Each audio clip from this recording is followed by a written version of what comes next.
Hoje eu vou botar aqui só eu, né? O Walter não pôde vir por problema de saúde, né? Então eu vou estar aqui sozinho, mas com a colaboração de todos vocês. Então vamos começar com a oração que a gente sempre começa. Eu vou pedir para o Rafael, então, iniciar para a gente. É com alegria que agradecemos a Jesus por esses momentos de instrução, de esclarecimento e do amparo da espiritualidade amiga que vem nos instruir, nos abrir a mente para que a gente possa caminhar um pouquinho mais rápido a caminho do progresso.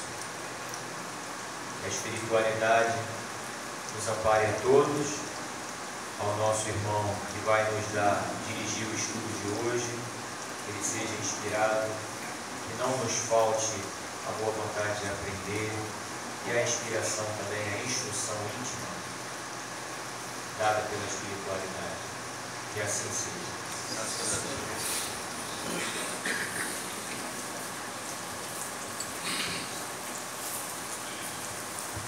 Então vamos lá. Hoje a gente vai trabalhar o capítulo 4, intitulado Lei de Reprodução.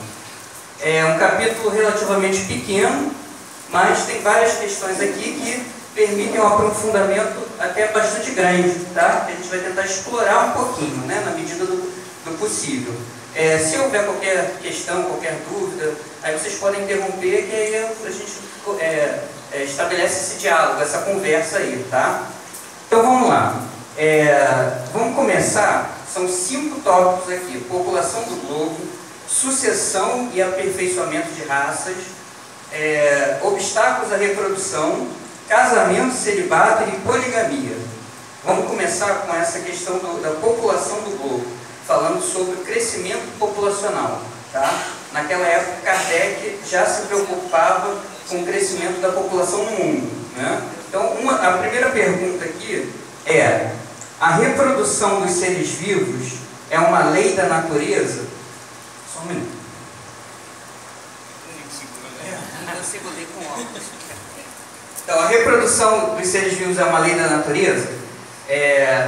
A resposta é bem simples, evidentemente, sim. Sem a reprodução, o mundo corpóreo pereceria. Ou seja, a reprodução é essencial, já começando com o tema principal aqui, é essencial para que a gente possa ter a nossa encarnação, garantida a nossa encarnação aqui. Né? Sem essa lei de reprodução, sem os pais biológicos, não teria como surgir o corpo, o nosso corpo material, que nos permite a nossa evolução, a nossa encarnação nesse mundo, tá? Que é um momento de aprendizagem importante. Beleza. Aí a gente vai para uma pergunta um pouquinho mais difícil, ou melhor, um pouquinho mais complexa. Se a população seguir sempre a progressão crescente que vemos, chegará um momento em que ela se tornará excessiva na Terra? É uma pergunta que todos nós fazemos hoje ainda, né? O Kardec perguntou isso há 150 anos atrás. Se a população continuar crescendo do jeito que está, né? Haverá algum problema? Ela pode entrar em colapso, né? A ponto de, por exemplo, surgirem várias doenças, epidemias, haver morte em massa, né? Essa é a pergunta dele. Será que teria problema? Né? E aí, os espíritos respondem o seguinte: não, Deus a isso provê e mantém sempre o equilíbrio. Ele nada faz de inútil. O homem, que apenas vê um ângulo do quadro da natureza, não pode julgar da harmonia do conjunto. Então vamos lá. Não quer dizer que a nossa preocupação em relação ao tamanho populacional, crescimento populacional, não faça sentido, né? Só que a nossa visão, a nossa visão é muito limitada em relação a esse problema. Quando a gente fala de aumento, crescimento populacional, isso tem várias implicações, né? Algumas das implicações, por exemplo, é a questão do alimento. Será que vai ter alimento para todo mundo? Será que a gente vai conseguir produzir alimento? Tem a questão ambiental, que é muito discutida, né? Quanto mais gente, por exemplo, mais esgoto é lançado, mais poluição a rios, mais poluição a água, o consumo aumenta. Então isso gera uma série de problemas, né? Isso é um fato, né? Problemas são gerados com o aumento da população.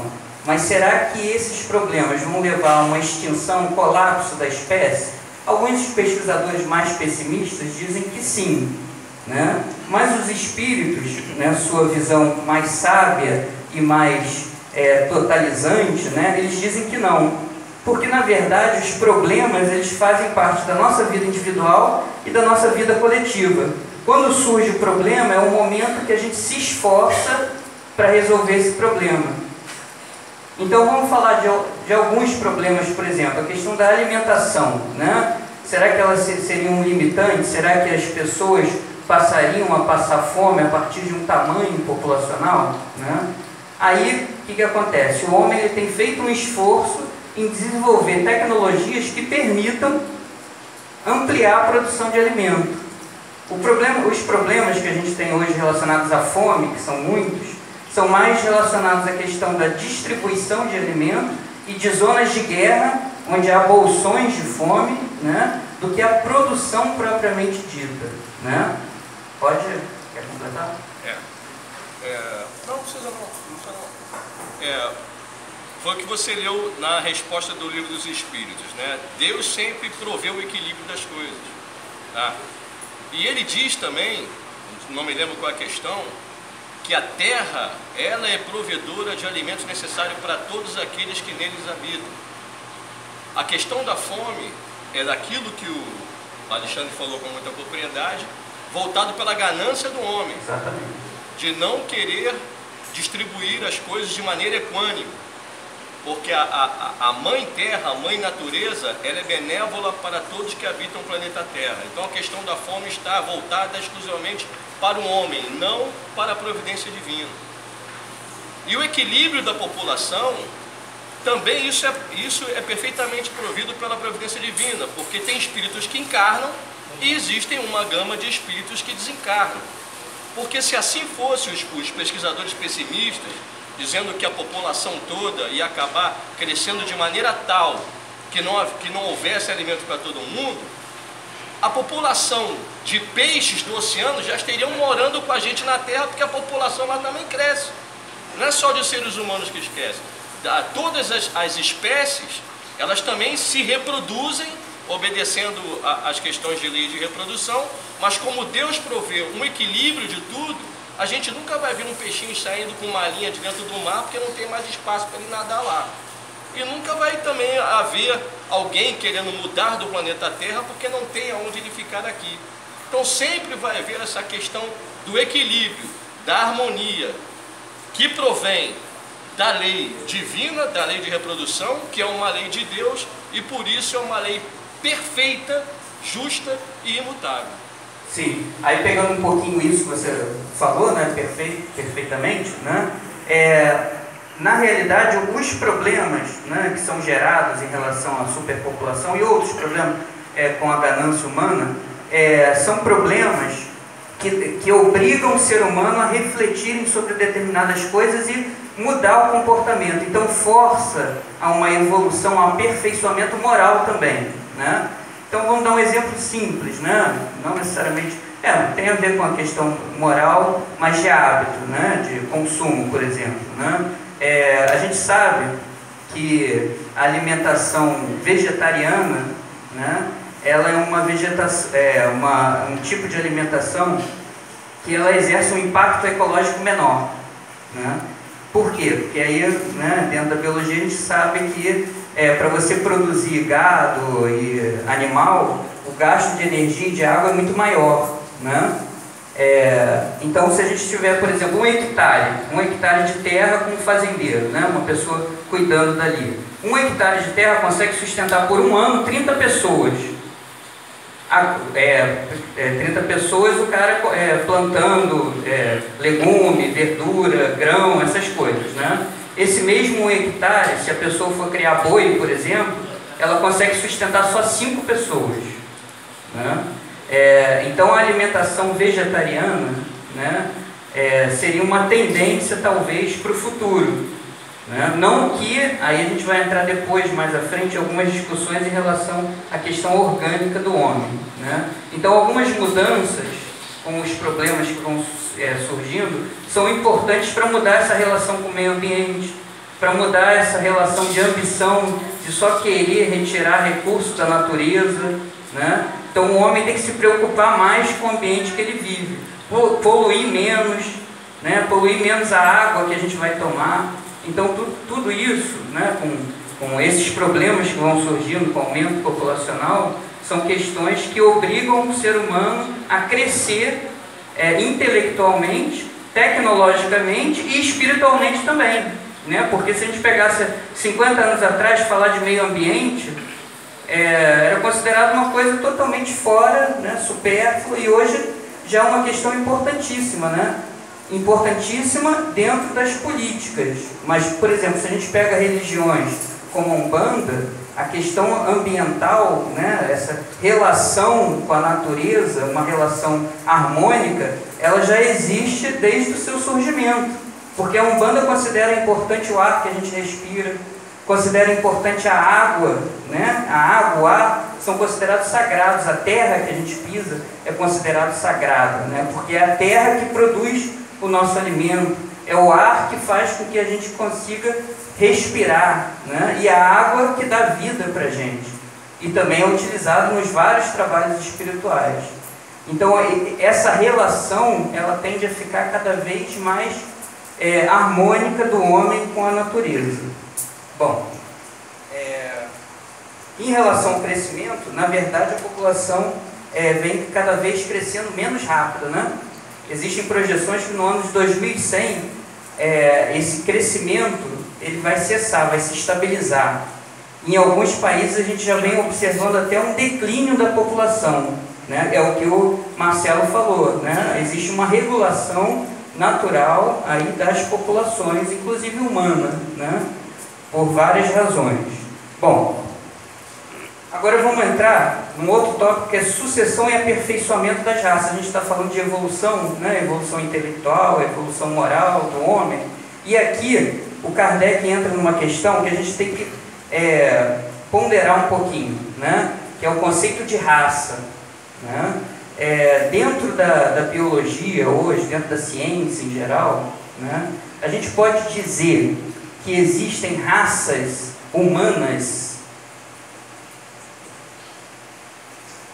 Sim ou não? Existem raças humanas? Dentro da biologia vegetal, a gente fala de variedade, que seria raça, né, vegetal. Dentro dos animais, a gente tem raça, por exemplo, de cachorro, tem pitbull, tem rottweiler, né? Raça não, mas etnia. Raça não, mas etnia. Vamos lá. Espécie, como ser humano, a gente é considerado uma espécie só, né? Homo sapiens sapiens, né? Essa é a nossa espécie. Raça, atualmente, não é considerado, né, como sendo algo que exista dentro da espécie humana. Nós somos uma espécie e uma só raça. Por quê? Porque a nossa genética é muito parecida, independente se eu sou baixinho, gordo, alto, negro, branco, amarelo. O material genético é o mesmo. Há pequenas variações, mas o material é o mesmo. O que varia, como o Jorge falou, são etnias. Etnias têm a ver com a cultura de um determinado grupamento, né? Então existem culturas diferentes. Sim, existem. Mas a gente não pode agrupar em raças diferentes, né? Como a gente fala de um animal, de uma planta, etc. Não. Todos nós somos muito semelhantes, muito parecidos biologicamente, a tal ponto que a gente não pode falar de raça em ser humano. Tá, mas na época do Kardec, a ciência ainda não tinha chegado a essa conclusão e acreditava que existiam raças humanas. Então Kardec ele pergunta em cima do que a ciência dizia à época, tá? Por que eu estou falando isso? Porque quando eu li algumas questões aqui, né, é importante a gente considerar esse conceito mais de etnia, de diferenças, né, em relação à população, do que uma raça biológica, tá? Não existe uma raça mais ou menos inteligente, como uma época falou, mais ou menos forte, mais ou menos ajustada, mais ou menos pura. Mais ou menos pura, exatamente, tá? Então vamos à primeira pergunta. Do ponto de vista puramente físico, Os corpos da raça atual são de criação especial da raça humana atual, ou procede de corpos primitivos por meio da reprodução. O que ele está perguntando? Se a nossa forma humana, ela surgiu do nada, de uma criação especial, né? Alguém pegou lá o barro, moldou e surgiu o homem, ou se ela vem da evolução. Lembra do Darwin, das aulas de biologia? Que o Darwin fez essa ligação, que os homens têm um ancestral em comum com os macacos, né? Não que a gente veio do macaco, mas nós temos parentes lá atrás que são os mesmos, todos nós, né? Então é isso que o Darwin falava. E é isso que os espíritos também vão colocar, né? Todas as raças, né? Todos os grupamentos humanos, eles têm a mesma origem, são da mesma espécie, e não tem como a gente diferenciar em raça. Então vamos ver o que os espíritos respondem. A origem das raças se perde na noite dos tempos, mas como pertencem todos à grande família humana, aí, todos nós pertencemos à grande família humana, né? Não tem ninguém melhor ou pior, superior ou inferior. Todos nós nascemos lá, evoluímos, viemos acompanhando essa evolução até chegar aqui. Todos, a grande família humana, qualquer que tenha sido tronco primitivo de cada uma delas, elas puderam aliar-se entre si e produzir tipos novos. Aí aqui, o Kardec, né, os espíritos estão se referindo a algo que aconteceu na evolução humana, que realmente houve em algum momento outras espécies de hominídeos, né? Vocês já ouviram falar de escavação, de paleontologia, né? Em que é descoberto um osso de uma espécie humana de milhões de anos atrás. Então houve um momento que houve uma diversificação. Mas, depois de um tempo, essas espécies começaram novamente a fazer uma troca genética, aí, homogeneizando a população como um todo. Tá? Então, hoje não tem raça humana. Tá? A outra questão, essa também é interessante. Os homens atuais formam uma nova criação ou são descendentes aperfeiçoados dos seres primitivos? Ou seja, nós somos uma criação especial, né? Eu aqui, que aparecia aqui, eu sou com a minha inteligência maior ou menor, né? Com as minhas capacidades, os meus defeitos, eu apareci aqui do nada, ou eu já venho caminhando nessa terra ou em outros lugares há algum tempo, né? Essa é a pergunta do Kardec. E aí os espíritos falam, são os mesmos espíritos, nós somos os mesmos espíritos, que voltamos para nos aperfeiçoar em novos corpos, mas que ainda estamos longe da perfeição. Assim, a atual raça humana, ou espécie humana, que pelo seu crescimento tende a invadir toda a Terra e a substituir as raças que se extinguem, terá sua fase de decrescimento e desaparição. Aqui, a gente tem que interpretar mais do ponto de vista espiritual. Aí a gente vai num livro, que é um dos livros da codificação, que é a Gênese, e na Gênese ele explica um pouquinho sobre essa história das raças humanas, mas do ponto de vista espiritual. Na verdade, na Gênese fala que o nosso planeta foi colonizado por vários grupos de espíritos vindos de diferentes lugares, diferentes planetas. Alguns espíritos mais evoluídos, outros menos, mas que vieram aportar aqui. E nós pertencemos a algumas dessas raças ou desses grupamentos humanos. E por que isso aconteceu? Isso aconteceu justamente para que nessa terra, espíritos mais avançados em determinados aspectos, eles pudessem ensinar espíritos menos avançados em relação a outras questões. E que pudesse haver uma troca de aprendizado, uma troca de ajuda, de auxílio aí. Então isso, na verdade, que a gente deve interpretar como essas diferentes raças ou origens de grupamentos humanos que vieram para essa terra. Eu tirei alguns trechos aqui da Gênese que ilustram isso, porque tem a ver com uma fase atual que a gente está passando, que todo mundo já ouviu, que é o momento de transição do nosso planeta, né? Transição planetária, que é aquela história que a gente está passando, um planeta de prova de expiação para um planeta de regeneração. Nesse momento, é muito comum ocorrerem transmigrações em massa. O que é isso? grupos de espíritos vindos de outros planetas que chegam aqui. Aí a gente conecta com aquela primeira pergunta. Por isso que é importante esse crescimento acelerado, né, da população do globo, porque é um momento que vários espíritos eles têm a oportunidade de encarnarem aqui. E nessa oportunidade, né, esses espíritos eles podem fazer o seu aprendizado e evoluírem e crescerem como grupo, ou então auxiliarem os outros espíritos que estão aqui em condição de menor grau de evolução, né, moral. Então, e alguns espíritos, inclusive, vêm com uma missão de trazer inovações, de trazer ensinamentos, né? Tem um trecho que diz o seguinte: é igualmente com o objetivo de fazer que a humanidade se adiante em determinado sentido, que espíritos superiores, embora não tenham a qualidade do Cristo, encarnam de tempos a tempos na Terra para desempenhar missão especial. Então a gente observa que nesses momentos vários espíritos vão encarnar aqui na Terra, desempenhando missões, tentando nos auxiliar no nosso crescimento moral, intelectual, aqui. E o contrário também acontece. Sim. No processo de transição planetária, aqueles espíritos que ainda desperdiçaram grandes oportunidades reencarnatórias, cuja vibração não se coadunarem com a nova vibração que o planeta Terra vai ter quando se tornar de regeneração, eles cumprirão uma lei, uma tendência de deixarem o planeta Terra para reencarnarem num planeta cuja vibratória seja a mesma dele.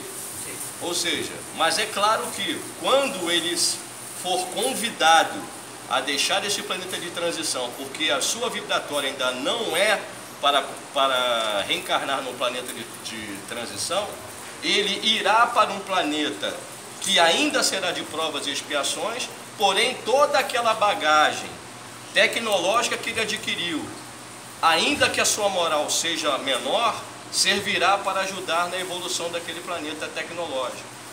E aí é assim que se processa todo o movimento de evolução, não só dos espíritos, como dos planetas também. Sim. E aí a gente novamente puxa para a nossa religião, né, para a Umbanda, lembrando uma das palavras, né, dos pensamentos do Caboclo das Sete Encruzilhadas, né, o anunciador, né, da Umbanda, no plano material, aqui, que ele fala o seguinte, né, já que a gente está falando de preconceito, de diferentes raças, etc., ele fala o seguinte: aqui inicia-se um novo culto, né, falando da Umbanda, em que espíritos de pretos velhos africanos que haviam sido escravos e os índios nativos de nossa terra poderão trabalhar em benefício dos seus irmãos encarnados, qualquer que seja a cor, raça, credo ou posição social. A prática da caridade no sentido do amor fraterno será a característica principal deste culto, que tem base no Evangelho de Jesus e como Mestre Supremo, o Cristo. Então a Umbanda, uma das várias funções da Umbanda é justamente propiciar esse encontro harmônico de diferentes grupos, né, quebrando determinados preconceitos, fazendo com que a lei do amor, né, ela seja mais forte e vigore no coração das pessoas, quebrando essas barreiras sociais, né, de etnias, diferenças intelectuais. Então a Umbanda também veio trazendo isso, né, que tem a ver com esse momento nosso de transição, que a gente tem que fazer esse caminho, né, de quebrar esses preconceitos. Inclusive a reencarnação é um mecanismo importantíssimo, né? No livro dos Espíritos e lá no livro dos Médiuns, inclusive na parte final, ele fala até um pouquinho sobre algumas questões que seriam relacionadas a preconceito, né? Que a gente encarna hoje numa condição rica, ou numa determinada etnia, ou num determinado grupo, e numa próxima encarnação, a gente não sabe como a gente vai vir, né? E tudo isso são formas de aprendizado, né? Não são punições, são aprendizados. A punição é o preconceito que fica na nossa mente, né? Que a gente cria dentro da gente. E isso pode nos trazer sofrimento, né? Mas é importante a gente ressaltar que todos nós já nascemos em várias condições diferentes, né? Então não há porquê ter preconceito ou falar que eu sou superior, né, ou inferior a uma outra pessoa. Tá? Isso é importante de marcar, e isso fica bem claro no Espiritismo também. Bom, aí avançando mais um pouquinho, Kardec pergunta o seguinte: o aperfeiçoamento das raças animais e vegetais pela ciência é contrário à lei natural? Seria mais conforme a essa lei deixar que as coisas seguissem seu curso normal? O que acontece hoje em dia? Né? A ciência ela se desenvolveu muito tecnologicamente, e aí ela consegue manipular vários organismos para que seja usado a seu benefício. Né? A gente tem a genética aí, né, que teve um grande desenvolvimento, auxiliando o homem, né, direto ou indiretamente, por exemplo, fazendo a seleção de determinadas variedades. Né? Aí o Tiago, que da área de agronomia, boa parte dos alimentos que a gente consome hoje, que são bonitinhos, o tomate, né, o limão, o fruto sem semente, tudo isso foi fruto da seleção humana, né? Foi um aperfeiçoamento de espécies, né, de alimentação que foram feitas. Boa parte dos alimentos, né, o tomate, como é que era o tomate? O tomate ele era menor, ele não tinha aquela coloração. Por exemplo, a beterraba era da cor da cenoura, não é? A cenoura tinha uma outra cor também.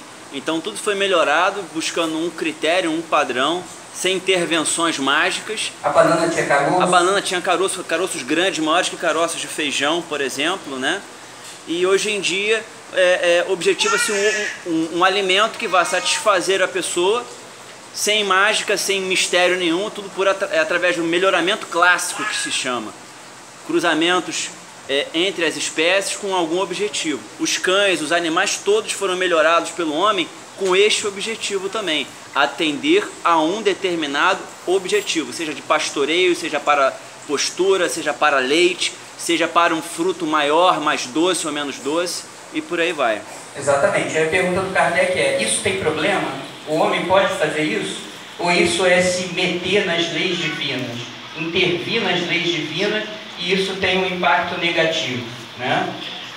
Bom, os Espíritos respondem o seguinte: tudo se deve fazer para chegar à perfeição, e o próprio homem é um instrumento de que Deus se serve para atingir os seus propósitos, né? Então, o homem ele pode colaborar com essa grande obra da natureza, né? Ele tem o seu papel, a sua inteligência pode ser utilizada para isso. O grande problema é que às vezes a prepotência do homem, né, acaba fazendo com que ele ultrapasse determinados limites e cometa erros grosseiros, né? A gente vai falar de uma outra questão, por exemplo, de controle de pragas, né, que muitas vezes você usa uma substância que é mais tóxica, né, para o organismo do que o efeito daquela praga, né? Então isso é o homem, né, não utilizando, né, as suas capacidades de forma racional e não respeitando também a natureza e os outros organismos. Aí fala mais alto que o Marcelo falou, né, da questão da ambição humana desenfreada. Mas sim, a inteligência do homem pode ser utilizada para o bem e deve ser utilizada para o bem, né, a seu próprio benefício, ao benefício de outras pessoas e até de outros seres também, né? A gente tem desenvolvimento de tecnologia, por exemplo, para garantir a sobrevivência de determinadas espécies ameaçadas de extinção. Então o homem tem um papel relevante, e é o que os espíritos falam aqui, né, nessa obra. Tá. Aí a gente falou um pouquinho, né, já comecei a introduzir, sobre o obstáculo à reprodução. O que é o obstáculo à reprodução? Impedir a reprodução, né?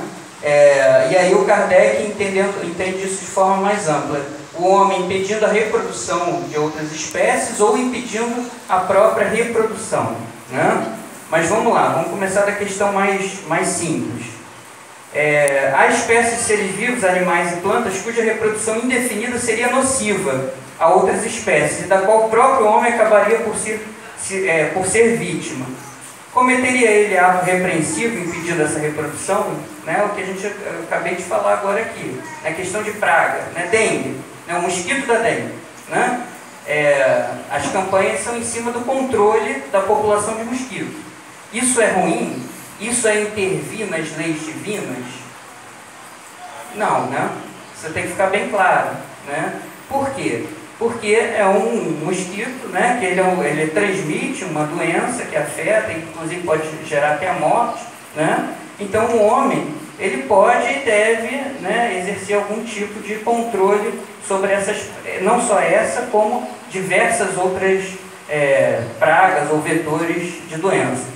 No caso do mosquito, como outros organismos, a população de mosquitos Aedes aegypti se tornou praga, ou seja, leva prejuízo ao bem-estar, à saúde, à economia do homem, em virtude do desequilíbrio ambiental que nós provocamos na eliminação de seus predadores naturais, em afetar o seu ambiente natural. Então isso fez com que as populações de Aedes aegypti e outros insetos que são considerados pragas, outros organismos considerados pragas, se tornassem prejudiciais à nossa sociedade. Fomos nós que provocamos isso.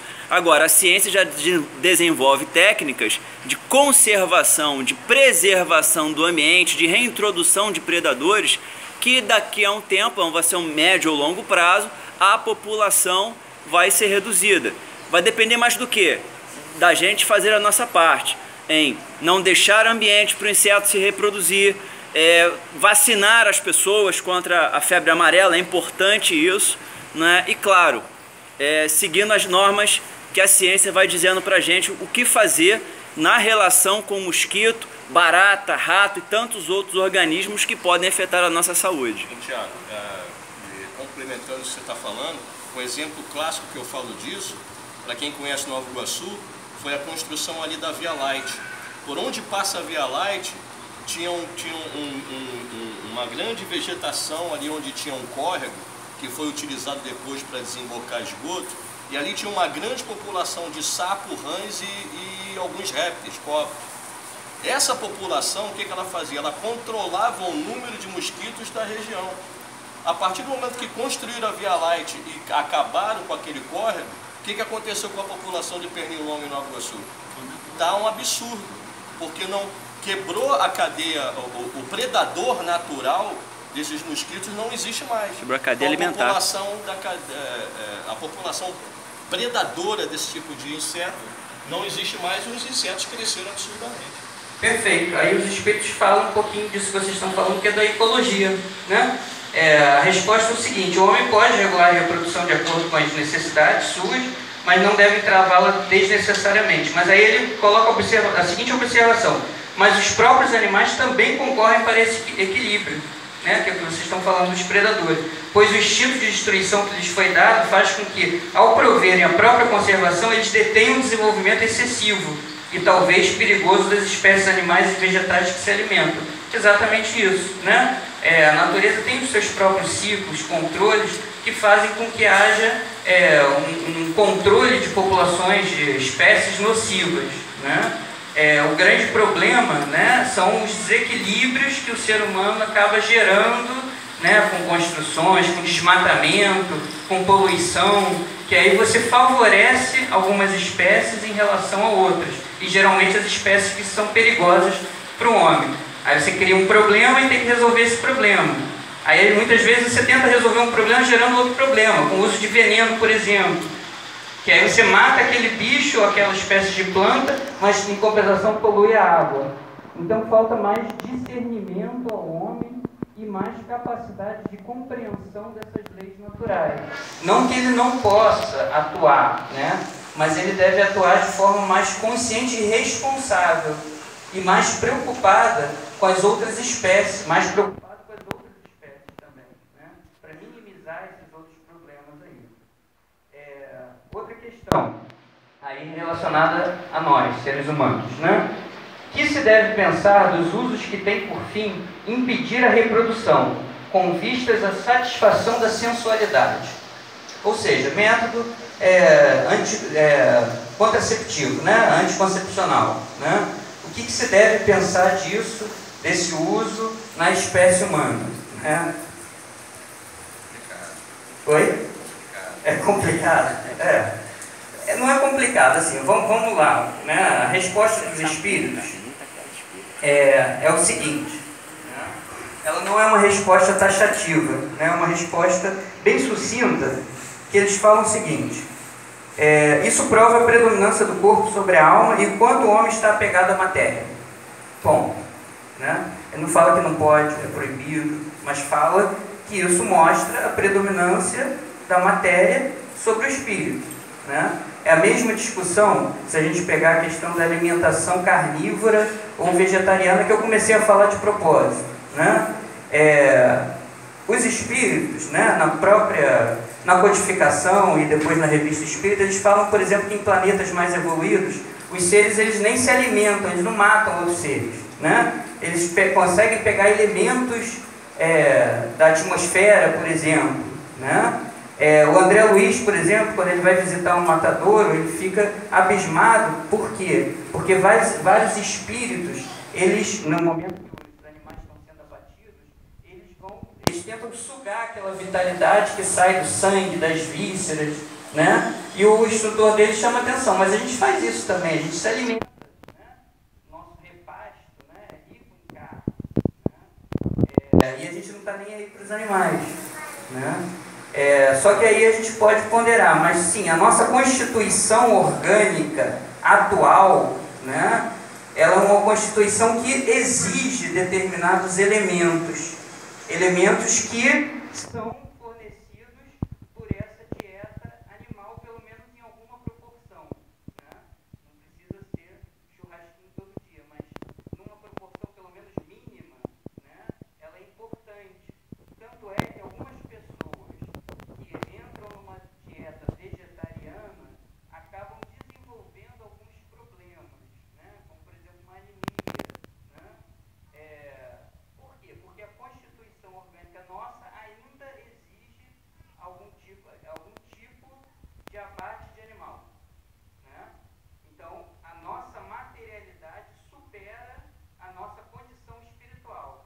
Numa condição mais espiritual, a gente não precisaria disso. Então a ideia dessa pergunta também, dessa resposta, que ele está falando dos métodos, né, de evitar a procriação, seria nesse sentido. Né? Não é uma proibição absoluta, mas num momento mais evoluído, provavelmente as nossas preocupações vão ser muito diferentes. No momento atual, a gente está preso a determinadas sensações, né? Ainda estamos presos a determinadas sensações, que no futuro isso vai ser minimizado. A ideia é essa. Então essa questão da alimentação, da reprodução, né, ela tem a ver com o grau de desenvolvimento moral, espiritual do ser, que vai modificando ao longo da sua jornada evolutiva. Né? Ainda assim, existem seres que conseguem superar, ainda encarnados aqui, determinadas limitações. Né? Tem uma senhora, né, católica, tal, Teresa Nilman, que viveu ali na Alemanha. Ela, num determinado momento da vida dela, ela teve uma paralisia, né, nova ainda. Ela foi, uma fazenda estava pegando fogo, ela foi apagar, né, pegando paus pesado e tal, deslocou a coluna e ela ficou paralisada. Né? Ela era muito devota de Nossa Senhora, né, fazia as orações dela, e num determinado momento ela teve uma visão que falou que ia curar ela, né, da Virgem Maria. E ela foi curada. E aí, a partir desse momento, ela falou: eu só vou me alimentar de hóstia, né, um dos sacramentos da igreja, ela era católica. Né? Então ela só se alimentava todo dia por 36 anos com uma hóstia por dia. Uma hóstia por dia. Né? É quase impossível, né? Nem água ela bebia.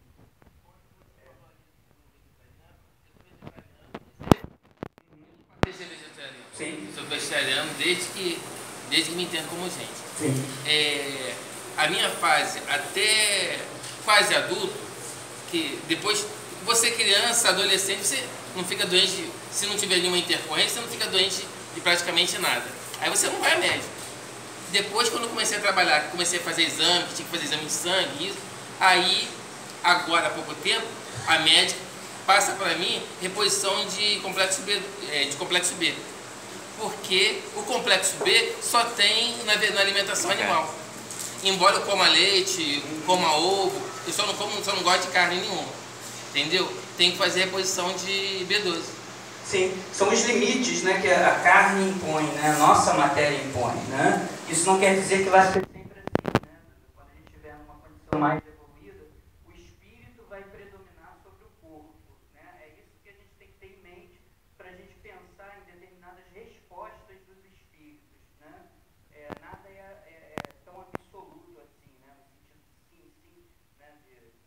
não pode de jeito nenhum, né? O que deve ser pensado é o cometimento, né? O equilíbrio disso aí.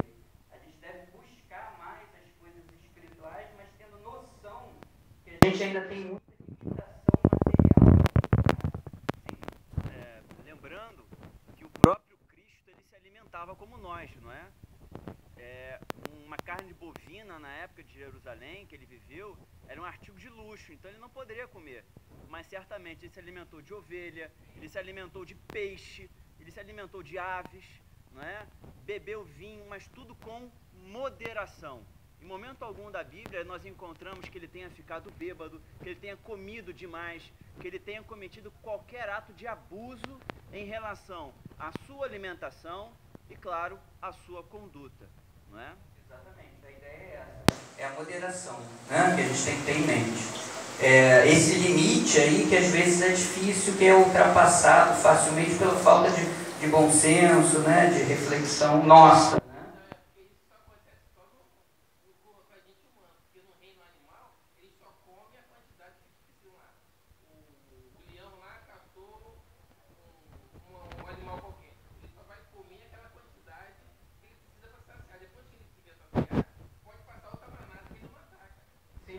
Excessos que a gente comete de todo tipo, né? A alimentação é um dos mais comuns, né? Mas existem vários outros excessos que a gente acaba cometendo porque a gente deixa que esses impulsos mais materiais eles predominem sobre os impulsos espirituais, né? A ideia é essa.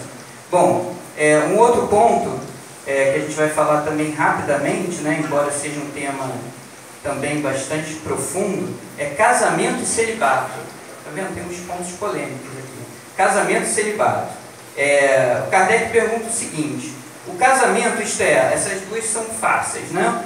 O casamento, isto é, a união permanente de dois seres é contrária à lei da natureza? O casamento é contrário à lei da natureza? Não, né? Não é. Se eu falar aqui, eu estou lascado. Você não pode, eu não falei nada, né? Fiquei quieto. É um progresso, os Espíritos falam, um progresso na marcha da humanidade. Então você já progrediu que você casou, né? Mas não necessariamente tem que casar para, né? Depois a gente vai falar sobre o celibato, que é uma opção também, dependendo do caso, né? Mas vamos chegar lá, vamos falar primeiro do casamento. Então é um progresso na marcha da humanidade, o casamento. Qual seria o efeito da abolição do casamento sobre a sociedade humana? Não tem mais casamento, ninguém precisa casar, né? Qual seria o efeito? Né? Os espíritos respondem. Retrocesso. Exatamente, é uma regressão à vida dos animais. Né? Então, aqui, ele está colocando o casamento como um elo importante, uma ligação importante, um estreitamento de laços, né? Entre duas pessoas que tem a ver com um desenvolvimento espiritual, um desenvolvimento afetivo, né? Importante para essa caminhada aí, né? Retirar isso significa voltar a uma condição mais animalizada. Então o casamento foi um progresso, né? É um progresso, né? Tá, mas aí a gente tem a outra pergunta. A indissolubilidade absoluta do casamento está na lei da natureza ou somente na lei humana? A indissolubilidade absoluta, divórcio, separação, né? Não poder separar, né? É uma lei da natureza ou somente uma lei humana? Interessante, né? Tem umas perguntas interessantes que o Kardec, na época, refletia, né? E aí? O que os espíritos respondem? Vamos lá. É uma lei humana muito contrária à lei da natureza. Isso os espíritos da codificação falando, tá? Mas os homens podem modificar suas leis, só as leis da natureza são imutáveis. Então é uma lei humana muito contrária à lei da natureza, tá? Tá. Só que essa é uma resposta, novamente, direta, objetiva, né? E o Kardec se preocupou com essa questão a ponto dele ter explorado isso mais lá no Evangelho segundo o Espiritismo, capítulo 22, que tem um capítulo intitulado Não Separeis o que Deus juntou, né? Citando uma passagem que Jesus fala isso, né? E aí o Kardec ele faz a seguinte abordagem, né? A gente pensando de uma forma ampla aqui, né? Ele fala o seguinte: muitos casamentos ou muitas uniões, elas ocorrem mais por interesse, né? Interesse material, né? Interesse de dinheiro ou por paixões, do que uma questão espiritual, um laço espiritual. E aí ele fala, na verdade, essa união nem ocorreu, espiritualmente nem ocorreu. Então o que você vai ser? Você não vai separar o que já estava, que nunca foi unido. Né? A ideia, né, que o Kardec discute um pouquinho é nesse sentido. Mas ele fala também, né, da importância desse laço e de se buscar, dentro desse laço efetivo que é estabelecido entre duas pessoas, a evolução dos dois seres. Né? E sabendo-se que duas pessoas que se unem, que têm pensamentos diferentes, vontades diferentes, muitas vezes isso gera naturalmente atritos. Esses atritos não são questão suficiente para fazer com que as pessoas desistam. Por quê? Porque é ali naquele momento que várias questões podem ser resolvidas. Lembrando que aqueles espíritos, muitas vezes, eles não estão ali só naquela encarnação, mas elas vêm de encarnações e encarnações passadas, em que em vários momentos foram desenvolvidos atritos, conflitos ou encontros, e aquele momento, em geral, é um momento de resolver definitivamente uma determinada questão entre aqueles espíritos, que pode ser, né, aqueles espíritos podem vir juntos por vários motivos, né?